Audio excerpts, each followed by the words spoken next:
చంద్రబాబు నాయుడు గారి గురించి ప్రత్యేకంగా మీ అందరికీ నేను చెప్పనక్కర్లేదు. ఎందుకంటే ఆయన నమ్మి మీరందరూ 8 సార్లు ఆయన గెలిపించారు. ఆ నమ్మకంతోనే ఆయన ముందుకెళ్తున్నారు. ఆయన కుటుంబం మీ కుప్పం ప్రజలకి చాలా రుణపడి ఉన్నాం. అదే కాకుండా ఇక్కడికి ముందల పిఈసి మెడికల్ కాలేజ్ ఆయన తీసుకొచ్చేటప్పుడు ఆ మెడికల్ కాలేజ్ నిజంగానే ఆయన తీసుకొస్తున్నారా, ఊరికనే చెప్తున్నారా అనుకున్నారు.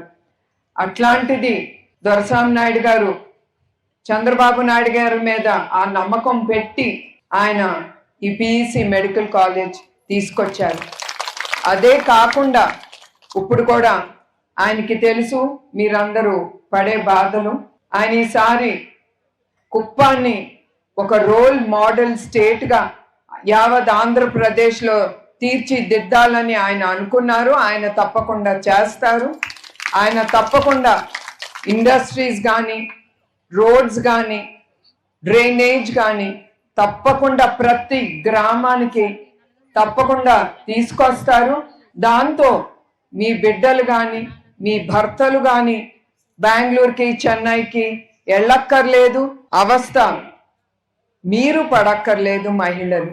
అందుకే మరొక్కసారి నేను ముందల ప్రతి గ్రామానికి నేను ఎందుకు వెళ్ళాలనుకున్నానంటే, నేను ఎప్పుడు నమ్ముతాను, కిందకెళ్ళి కింద ప్రజలు పడే బాధలు చూస్తే మంచో చెడో కళ్ళతో చూస్తే వింటే దాంతో ఇప్పుడు మనం ప్రభుత్వం ఉంది కనుక తప్పకుండా మీరు చెప్పేది తప్పకుండా చంద్రబాబు నాయుడు గారికి తీసుకెళ్తాను. తప్పకుండా మీరు చెప్పకుండానే ఆయన చాలా అభివృద్ధి చేసి తప్పకుండా మీ బాధలన్నీ తీరుస్తారు. ఏమైనా ఉంటే మీరు సిగ్గుపడకుండా ధైర్యంగా మీరు నుంచుని తప్పకుండా మీరు ఏమి అడగాలనుకుంటే అది మీరు అడగచ్చు. అదే కాకుండా మళ్ళీ చెప్తున్నాను, ఇది ఆడవాళ్ళ మహిళతో ఇంటరాక్షన్ అంటే మగాళ్ళు ఎక్కువ వచ్చేసారు. మహిళలు మీరెందుకు ఊరుకున్నారో అర్థం కావట్లేదు. మగాళ్ళని వాళ్ళకి అది చనువు ఇవ్వకూడదు.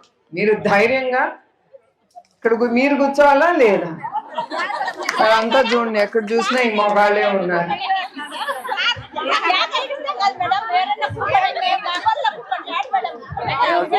అందుకే ఆయన వచ్చారు, మీరు ఎక్కడ వెళ్ళి కూర్చోవచ్చు. సో ఎనీవే, ఇది లైటర్ సైడ్. మీకు ఏమున్నా మీరు ధైర్యం చేసి మాట్లాడాలని నేను కోరుతున్నాను. తప్పకుండా నేను అదే ప్రతి ఒక్కళ్ళని అంటున్నాను, సిటీయే కాదు, టౌన్లు కాదు, గ్రామాలకి వెళ్ళాలి, కింద గ్రామ ప్రజల్ని నేను కలవాలి. తప్పకుండా వస్తాను, మా వాళ్ళు నోట్ చేసుకుంటారు. తప్పకుండా ప్రతి గ్రామానికి నేను వస్తానని హామీ ఇస్తున్నాను.